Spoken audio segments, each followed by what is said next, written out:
Hi, everybody. Today is Friday, November 22nd. Matt Ho is here with us from Israel. How's it going, Matt Ho? Uh, Good, Nima. Good, Nima. I'm in Palestine. I'm in East Jerusalem, so not Israel. Yeah, easy. Yeah, that's right. Let's get started, Matt, with what's going on right now with this case of Netanyahu and ICC arrest warrant for Netanyahu. What's your take on this, and what are the repercussions in Israel?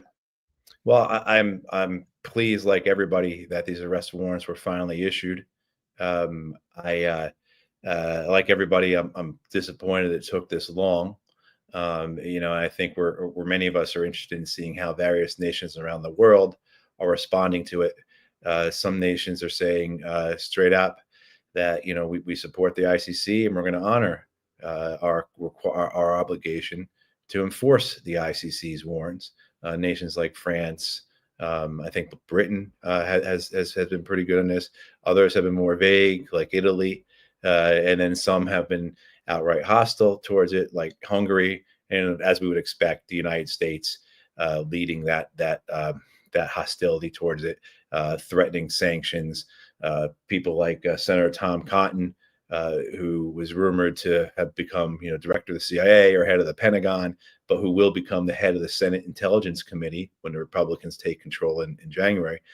He said today in a post, or maybe it was yesterday, that we have the ICC and the world needs to remember that we will use force. We've authorized in law to use force against the International Criminal Court if it affects America or its interests. So, I mean, you have these threats out there, but then you also have the incoming Senate Majority Leader, John Thune, who said before the arrest warrants were even issued that he would put into the Senate efforts to sanction the International Criminal Court.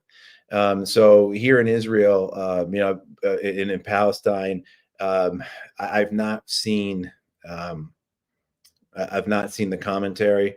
We've been busy meeting with Palestinian liberation groups, Palestinian civil society, various people throughout all parts of Palestine.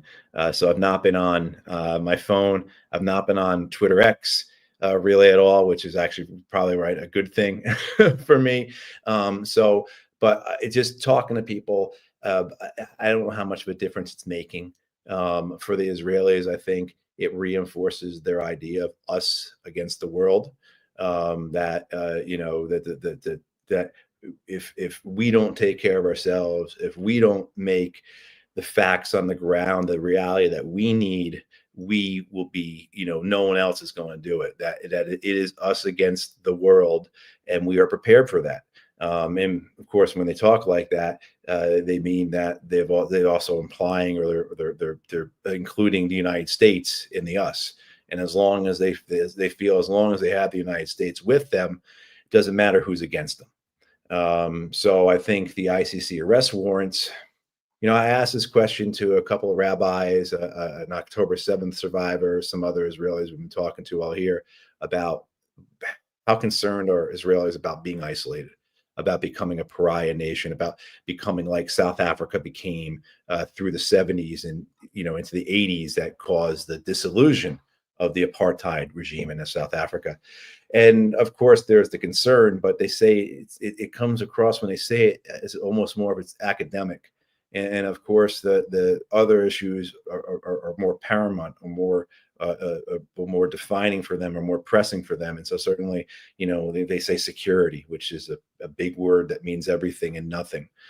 So I think for many of the more liberal Israelis, those who are not part of the right wing, but still okay with the genocide, the issue of the ICC arrest warrant, that Netanyahu is a war criminal, is troubling to them, but it's not a pressing thing. It's not an urgent thing. And, for many of those who are opposed to Netanyahu, this makes sense. And it's one more thing to call Netanyahu. It's one more political tool to use against him. But those people then, too, are not going to end the war. And that's one thing you do see here. As we, earlier in the week, we went down to the Gaza border. And when you drive from Jerusalem to Gaza during that hour time, and we're foreigners and we have a chartered bus with the yellow Israeli license plate, so we're able to use the Israeli apartheid roads, you see no indication that the war is going on. So as we're driving towards this genocide, it's a nice, placid, enjoyable ride. You're driving through beautiful countryside, driving through rural areas, through agricultural areas. The only things you see that will tell you that something is going on here are the yellow flags, the yellow balloons. When you go through a roundabout, there'll be these yellow chairs with the hostages' faces on them. And so, what you have is essentially a society that acts as if nothing is happening. And the discussion, I shouldn't say it like that because something is happening, I know it, but the discussion, the Palestinians are out of the equation, I guess is what I'm trying to say. And the discussion about what's happening in Gaza is limited to either total military victory or getting the hostages back. And again, the Palestinians have no equation in that. And the understanding that a genocide is occurring, certainly it's real. It's when we went into a town right next to Gaza, a settlement called Siderot, and we met with these rabbis, October 7th survivors, and they will say they're for a ceasefire, and that there's no other way than to work with one another, and they'll say all those right and good things and things that you like to hear. But when you press them on it and you say, do you think a genocide is occurring, they just a switch turns off. There's, I think, for people that are whose identity is defined, underwritten. It consists of their history of being oppressed, of being exiled, of having atrocity after atrocity, having within living memory a genocide occur to them. For them, the idea that Israel would be committing a genocide, that they, the Jewish people, would be committing a genocide, is a moral injury that they cannot, uh, uh, uh, they cannot endure, they cannot take on. So I think for even those who are the most liberal, those who are not just opposed to Netanyahu, but opposed to Benny Gantz or Yair Lapid, right? I mean, so folks who have really no political representation, these are people who would be in the left-wing parties, which are, about as effective, right? I mean, there's just, I'll leave that alone. But like, the idea for them to admit that a genocide occurring is just it's too far. It's a line that cannot be crossed. It's a door can't be opened. It's a taboo thing. So you see within Israeli society, from at least I've been able to observe it, this really peculiar kind of surreal, absurd narrative of life. Meanwhile, genocides occurring. There's a war in Lebanon, issues with the West Bank that are, I mean, that's where I spent most of my time this last week, in the West Bank. Really want to talk to you about that. But, the issues here are, at least in the beginning of the week, the issues in the Hebrew language media, which is the media that the Israelis read. We read Aharetz and Ynet and other things are in English, but that's not representative of Israeli society. But the big things were with the Netanyahu scandal with the forged and leaked intelligence documents, and then the war in Lebanon, and then Gaza comes in behind all that. And I mean, that's that's where the society is, And then there's other things we can talk about as well. I assume you'd like to, about what it was like when we were down there at the Gaza border and what we saw. Yeah. You talk about the West Bank in response to the ICC. Israelis are talking about annexation of the West Bank. How does it feel to be in the West Bank, and how is the situation there? It's very bad. It's very bad. I mean, certainly we have to separate Gaza and the West Bank. You can't compare the two. But the situation in West Bank is very, it's worsening. It's worsening, and it's worsening. I was here in 2017, and it was bad then. But now, the degrees to which the Israelis have moved forward with eventually annexing the West Bank are clear. It's overt. You know, you see that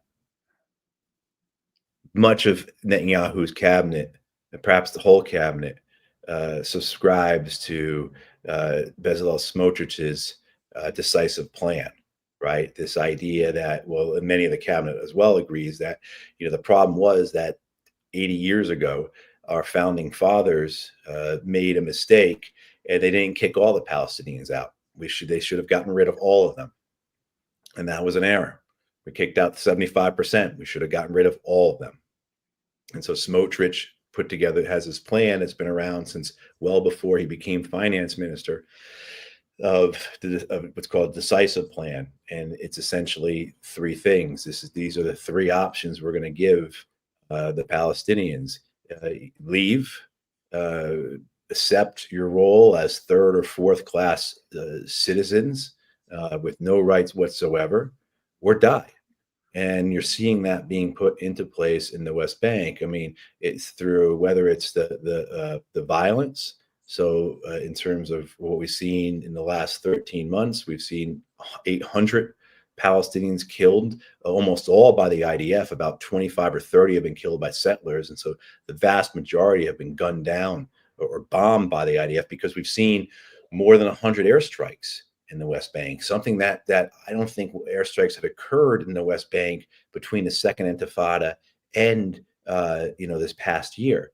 And so you're seeing a level of violence that has never been seen. It's actually, talking to civil society people here, Palestinian civil society here, we were told that this is the most violent it's ever been in the West Bank since 1967. So that includes the First and Second Intifada. I mean, it's staggering to believe. But they're able to get away with it because all the attention, if there's any attention being paid at all, particularly depending what media source you're watching. If you're watching the corporate media in the US, you're not seeing any of this really. Same for, parts of Europe. But, it's hidden, right? So you've had Gaza for the last year. So focus is on that, and the focus is on Lebanon. And so the Israelis are able to gun down Palestinians consistently. This utilize this force, this violence in a way that hasn't been seen in 50 years here. We've got to mention too, though, right, Nima, that because we were talking about this before October 7th, how bad it had gotten here. So, but prior to October 7th, in 2023, leading up to October 7th, the Israeli military was killing a Palestinian every day. During that time, from January to October of 2023, they had killed over 50 children, shot and dead, right? I mean, so the violence had been ratcheting up, and on October 7th gave them the opportunity to really blow it open. Detentions, people are familiar with this. There are more than 12,000 Palestinians in detention, including about 350 children. And that's not counting Gaza at all. We have no idea what's happening in Gaza. We know thousands and thousands of people have been disappeared. We have no idea what's happened to them. We have ideas happened to some because they've been returned in trucks dead. We know that many of them have been raped through a systemic and deliberate torture program that Israel runs. And occasionally some come back alive to tell what has happened there. But in the West Bank, we do know about 12,000 are being held, about 5,500 or 6,000 in administrative detention, which means there's been no charges whatsoever. Excuse me. So you have that as well, other aspect of violence. And then the third aspect of violence is the destruction of the homes. And since October 7th, in 13 months, 6,000 Palestinians have been displaced from their homes. This is through military action as well as the action of the settlers. I mean, so you see this violence, this pressure, and then there's the economic strangulation of the West Bank. So where you had a fifth of the Palestinian workforce would go into Israel to work prior to October 7th, well, those work permits were all canceled. So you have a Palestinian economy that is looking at about 60 to 70% unemployment. And there's other things too that are occurring here. The way the Israelis are strangling the financial system, the banking system. But I mean, so economically, the Palestinians are in really terrible shape. But all of Israel, I mean, all of Israel and Palestine's like that. So today, for people watching, they should know what a saint Nima is for dealing with me and having to reschedule and being flexible and everything else over here. But earlier today, my delegation was to meet with people in a part of Jerusalem called Silwan. And this is a Palestinian area that is being taken over by the Israelis for purposes of settlement. And we were supposed to meet a delegation of Palestinian activists there. And those activists were not able to get in Jerusalem. I'm able to get in Jerusalem. I'm a foreigner. The Palestinian people can't. So what that meant was that we had free time. And so we decided to go to the Mount of Olives, and we went to the Garden of Gethsemane, and we went to the Church of the Holy Sepulchre. And there was nobody there. Was nobody there. Our group were the only people on the Mount of Olives today.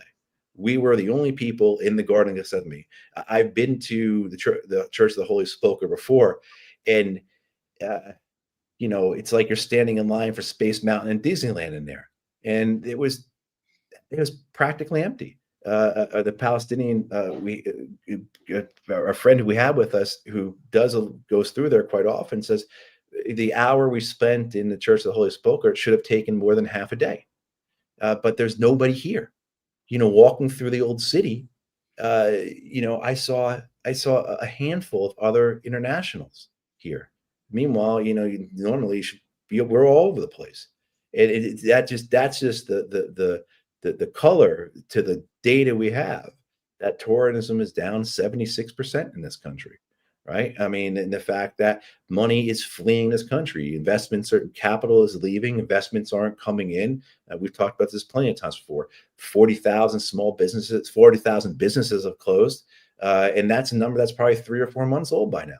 I mean, and we could the port in Eliat, their southern port, went bankrupt. I mean, so all kinds of things that, things are really difficult for Israel economically. And that means for Palestine, it's degrees worse. So, and then of course you have just the terror, the humiliation, right? And that's all been ratcheted up. So more checkpoints, people can't go places.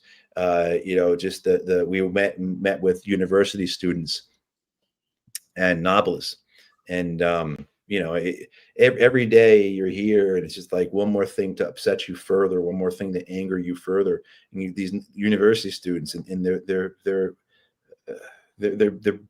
brilliant. They've got their ambitions and their desires and what they want to do with their lives, and they're here. And I mean, as one young woman was saying to me, she's telling me about her ambitions, what she wants to do, and then it's almost like there's this cut, and she says, just and the Israeli army comes into Nablus every night. Another young man was talking to his father, had been arrested for 3.5 years I can't figure out why. I don't understand this. They were telling us that another colleague of mine, she connected with a bunch of them on Instagram, and there's nothing on their Instagram profiles. There's a picture of like them with their mom and their dad. That's it. And it's because the Israelis are surveilling everything. So just recently, like in the last month, 4 of their fellow students have been arrested by the Israelis for posting content about Gaza. Another student, about 6 weeks ago, maybe not even, one of their fellow students was killed at a checkpoint for no reason. So they live with this. And then there's a humiliation. When we were in Hebron, we were down by the Abraham Mosque, and our Palestinian friend was with us. And there's a public bathroom down there, and we were able to use the public bathroom. Our Palestinian friend was not, right? So there's what the occupation is doing in terms of the apartheid, in terms of the raids, in terms of the surveillance, in terms of the humiliation. That's all been dialed up, right? So you see just the one step after another, and then of course we know that the plans are well underway to annex this. And Bezalel Smotrich, who's just not the Minister of Finance, but essentially the governor of the West Bank and East Jerusalem, has said this, that within a year we're going to annex the West Bank. And so that's the circumstances here. So you have this movement forward to annex, right? So I mean, as they say, since the Oslo Accord, there have been a policy of A3, right, which is um, apartheid. Oh my God, I'm blanking on this. I'm embarrassing myself by that. But anyway, but this idea that policies being, of apartheid, extending. I'm sorry, it's apartheid, annexation, and assimilation. Forgive me, it's been a long day and it's still jet lagged, I think. Right, but this idea of you're seeing where now the apartheid the apartheid aspect has been used up. And so in Gaza, we see the annihilation fully coming into play. And the West Bank in East Jerusalem, we're seeing the annexation coming into play. And then, of course, the conflict that's going to come from this, because the Palestinians in the West Bank will fully resist this. And how will Israel handle that? And I imagine some of it will be just cutting the cities off and letting them basically die on the vine as they can. In other parts, it will resemble Gaza or maybe Lebanon in the way they handle it. You know what I mean? So, it is coming though. And of course, now that Donald Trump is coming into office, the celebration here over that in Israel is matched by the despair among the Palestinians. So that's the way I see the West Bank. And in in your opinion, right now in Israel, people are thinking, I'm talking about the average people, are they really concerned? Are they really informed about what's going on in Gaza, in the southern Lebanon? No, that's my understanding is no, they're not. It's the Hebrew media press is very much a cheerleader for the government, that it is a one element of a information operation, media operation, propaganda machine that has been going on for decades in Israel. So my understanding is the Hebrew media gives the Israeli people what they want, and the Israeli people want the war. They want the defeat of their enemies. They want the success of the greater Israel project, et cetera, et cetera, et cetera. And that's what the Israel media gives them, very similar to what the American media gives most Americans, aside from the independent media, Fox and CNN and MSNBC give many people what they want, which is the war, which is the blood and guts, which is the righteousness, which is the validation and the certification of the exceptionalism. So in America, we want to know that we are the indispensable nation. In Israel, it's a question of Jewish supremacy, and so that's what the media gives it. And of course, the media, they're part of the elites here. And what I was told by one rabbi we were talking to was that the Israeli television channels, the three major television channels, or four, however many there are, they will put Fox News to shame in the sense of how propagandized they are. But you also remember too that this media is part of the establishment. It's part of the elites, and so that they play their role as well. So along with the government and the financial people and the military and intelligence and so on and so forth, the media are there and they link arms, because what's good for the other is good for me, as well as they understand their role, and they understand if they don't play that role well in propagating, in furthering the interests of the Zionist project, just in the same in the US, where if the American media do that for the American empire, well, they will then be replaced. So that there's that happening here as well. I don't know if you saw Netanyahu's reaction to ICC arrest warrant for him. He said, "We are the only democracy in the region." Yeah. And I imagine you can talk about that I mean, issue. just I mean, just being part of the apartheid here for the last week, living it, seeing it, and then with so many, because we meet with 2 or 3 different groups of Palestinians every day. We've been to, of course, into Jerusalem, but down, of course, by the Gaza border, as I said, and then we've been to Hebron, Ramallah, Nablus. Someplace else I'm blanking on at this point, but I mean, you see it, and you see it in their lives, and you see how they're affected, and you see how they're unemployed. When we were in Nablus, we went to a church actually, and there we met an imam, actually, who had been in prison for decades, and he's one of the leaders of the nonviolent resistance within the Palestinian society. But the priest, whose church it was so grateful for us to show up, because his father, his brother, his sister had been unemployed for this last year. And that fact that we showed up, our delegation showed up, meant that they could cook for us and earn some money. I mean, so it is to hear a story like that, story after that. I mean, yeah, the idea that it's a democracy and all the rights and everything. We met with a woman, and this is something I'll ask the folks listening and watching to do. But we met with the mother of a young woman who's been held by the Israelis for the last 8 months, administrative detention. That means that for the last 8 months, there's been no charges. Her family has no idea why the Israelis took her.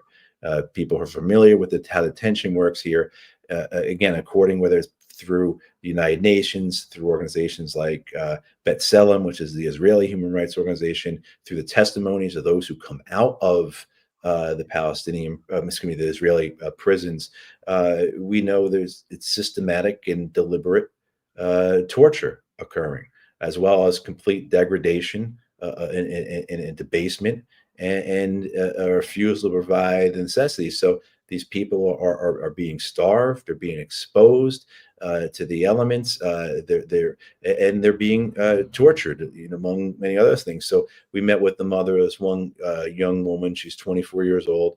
Her name's Leanne Nasir, Nasir. Her mother's name is Lulu. And so you're sitting with this woman whose daughter, who knows her daughter is being tortured, and there's no pain like that. There's nothing I can't describe what that feels like to be with someone who is going through that. And so what I ask people who are watching and listening to do is to please contact your governments, contact your elected officials, your state departments, your foreign ministries, whatnot, and demand Leanne Nasir's release. She's one of 12,000 who are being held, yes, of course, but I met her mom. And so now it's personal to me. And to be with a woman who, her daughter's her everything, and to know what this woman is going through in terms of she knows what her daughter is going through. And so even if it's just that one person out of 12,000, if I can ask people to please call their governments and demand Leanne Nasser's release, and her name is spelled Layannasir. Please look her up. There's been media coverage on her and everything else. But if there's one thing we can do, maybe we can do it for her mother. But with the detentions, I've been here before, and I've been in here to be in solidarity with the Palestinian resistance, and men who led that resistance have been broken in the last year. They've been beaten, abused, raped, humiliated, debased, and they are broken men now. I mean, so the Israeli system, the pressure it's putting on the people, the pressure it's putting on the leadership, it's cruel, it's inhumane, it's illegal in any democracy, but it also has a purpose. And again, the purpose is trying to get to the point where annexation is essentially, a fait accompli. You talk about Gaza. Is there any sort of access right now from Israel to Gaza? No, nobody's getting in. When you talk to the medical folks who can get in, less and less of them are able to get in, and they certainly are not able to bring in many things. And this has been the case throughout it keeps getting tighter and tighter. And as people are aware, the Israelis are letting in less and less aid trucks. So where we were in Gaza, we were in the northeast corner of it, and we're probably about as close as we were going to get. We couldn't go to the crossing for whatever reason that day. So we were about 600 yards from the fence line. And then from the fence line, it was probably another 2 kilometers maybe to northern Gaza, to where the built up area is, to where the buildings are, or what was left of the buildings. And I'll tell you this, Nima, because this is truly, I went down there expecting to see a horror, and I wrote about this on my Substack if people are interested. But I went to see this horror, and I saw a horror that I wasn't expecting. So when we go, I thought, well, okay, we're gonna stand on some hill, we're gonna be able to, see this. What I didn't expect was that we were going to drive up and there was going to be an observation platform, and this was going to be just an observation platform like you'd have at a national park,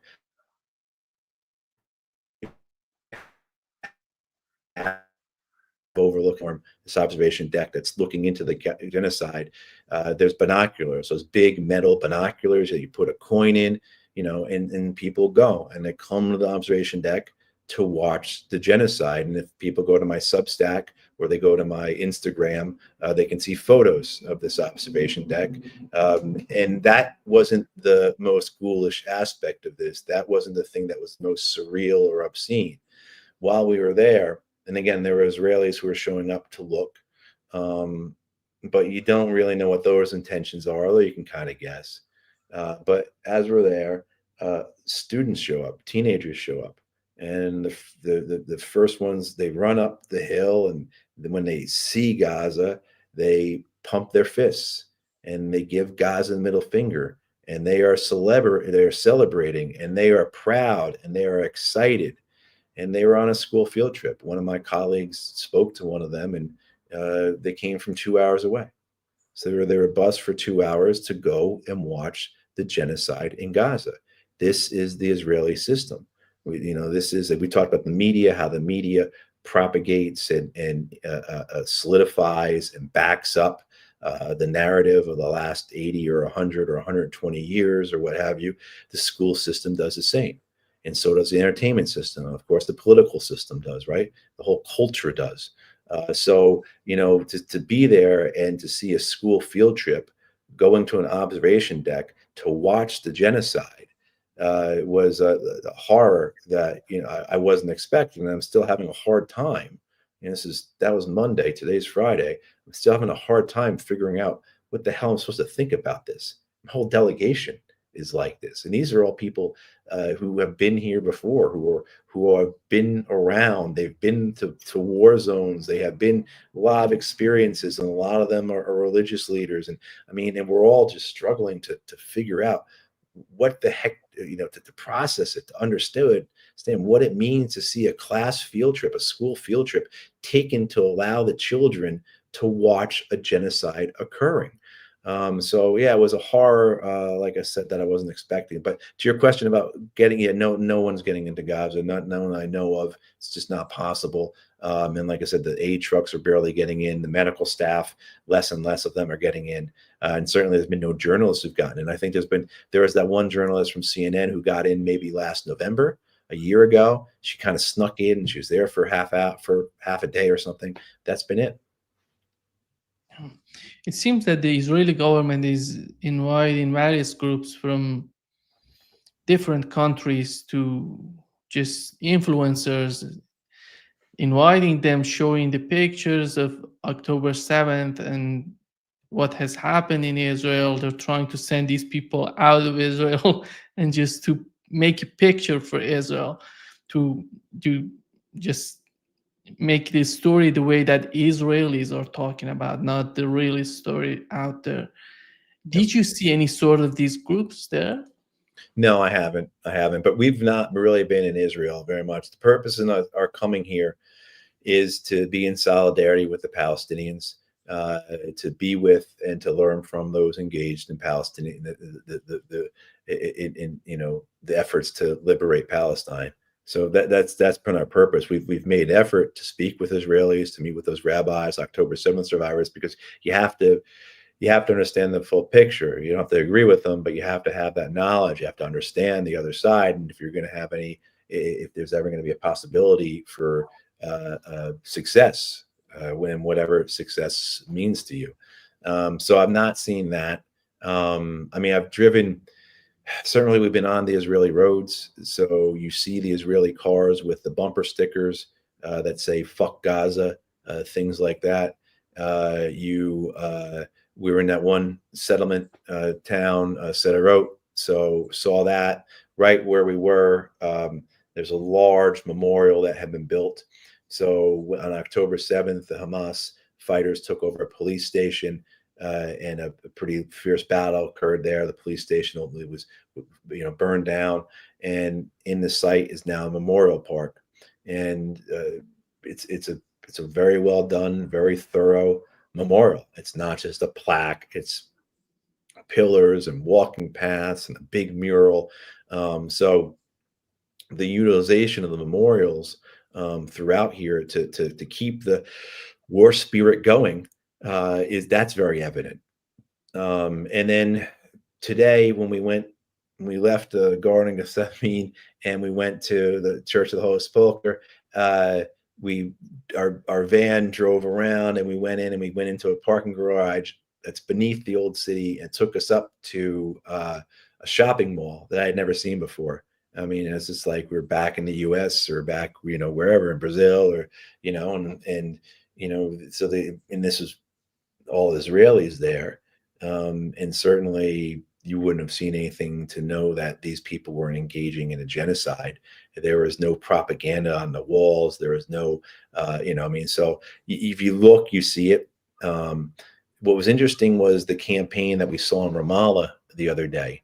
And if I had my act together, I would have sent you some photos of it to put it up. But this Unmute Gaza campaign, that or a public information campaign throughout with these really striking and disturbing posters of dead children, people who are being immiserated, the killing, the wounded, the mutilation that's occurring there, and just with a little unmute thing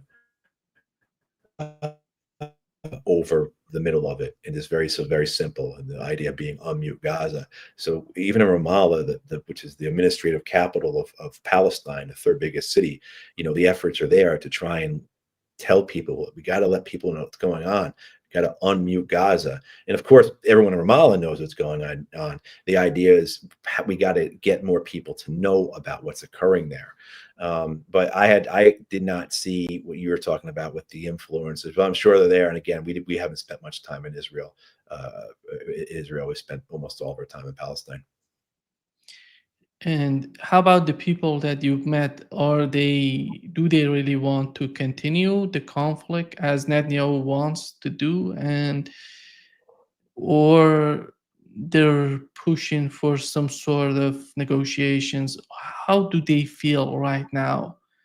Yeah, no, there's none of that. Certainly, it is simply two messages out there: end the war. I mean, sorry, total military victory.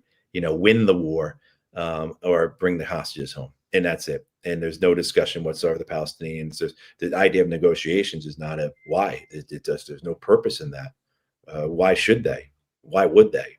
Why would they negotiate with these subhumans? Why would they negotiate with their eternal enemies? I mean, certainly we've seen that, right? I mean, in the first few days of after October 7th, Benjamin Netanyahu is on television calling the Palestinians Amalek, right? So making that tie to the ancient enemies of Israel that God commanded Israel, the Hebrews, the ancient Hebrews, to destroy, to annihilate, right? So, I mean, there's that perception of them. And again, even those who are against Netanyahu, who want to see Netanyahu get thrown out, who want to see Netanyahu in prison, maybe not in The Hague, because that would be an indictment of Israel itself, an indictment of what's going on here, an indictment of what they've been supporting, but certainly in prison for all the corruption charges, because he's a crook.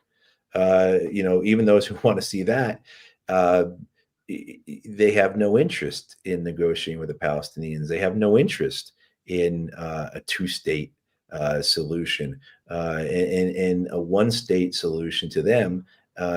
More and more, I mean, you will hear from them about a one-state solution, meaning equal rights and everyone has the same, but be no equity, and there certainly would be no right of return for the Palestinians, but then also too, there'd be nothing done to assist the Palestinians, help them rebuild, facilitate them moving forward. Essentially, to these people, a one-state solution means the absorption of the West Bank, East Jerusalem, and Gaza, annexation, and then just getting these people to shut up and eventually either die or go away.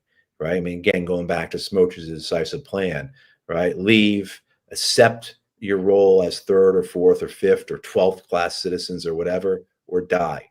And I think that's what many, even those who are opposed to Netanyahu, who would vote for Benny Gantz or Yair Lapid, nobody's voting for Labor, or very few people are. I mean, I think that's what you see there. The idea of negotiations. Why would you negotiate with these people? Why, what would be the purpose? Why should they negotiate? I think that's probably more of the feeling. And again, there's no discussion about the war other than military victory or the hostages coming home. There is. I did hear something about disengagement from Gaza.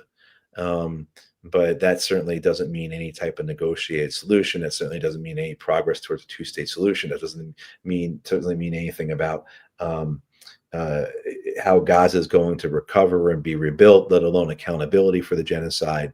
I think it's more of a thing of like, get back to where we were October 6th, wall them off, and just let them die in there. That's probably the closest thing you see to any discussion about ending the war.